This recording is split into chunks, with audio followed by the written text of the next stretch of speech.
আজকের রেসিপি আলু শাক ভাজা। তো আমি সন্তোষী কিচেন রেসিপি আপনাদের সবাইকে স্বাগত। তো চলুন প্রথমে শাকটা বেছে দিয়ে পরিষ্কার করে নিই। আর শাকটা খুব ভালো করে বাছতে হবে, কারণ শাকে খুব ছোট ছোট পোকা থাকে। তো সাবধানে যাতে সব শাকটা আমি বেছে নিচ্ছি।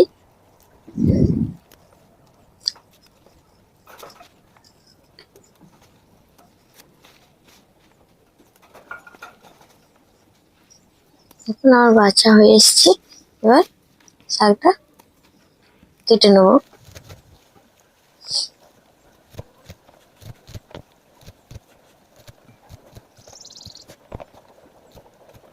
শাকটা কাটা হয়ে এসছে। এবার 2 থেকে 3 বার শাকটা ধুয়ে নেব।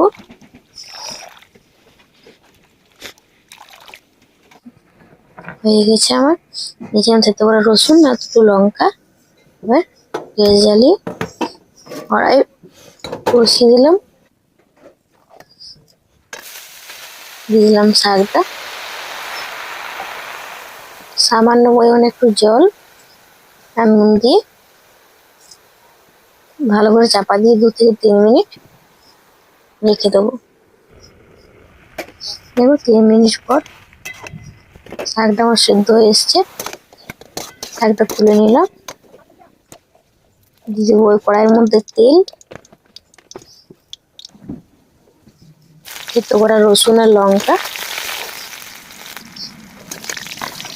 লাল হয়ে এসছে। এবার শাকটা দিয়ে দেবো। শাকটা 2 থেকে 4 মিনিট ভেজে নেবো ভালো করে, অল্প আছে। আলু শাকটা সবসময় পাওয়া যায় না, আমার তো বাড়িতে বছরে 2 থেকে 3 বারই শীতের সময় বাবা আনে মার্কেট থেকে।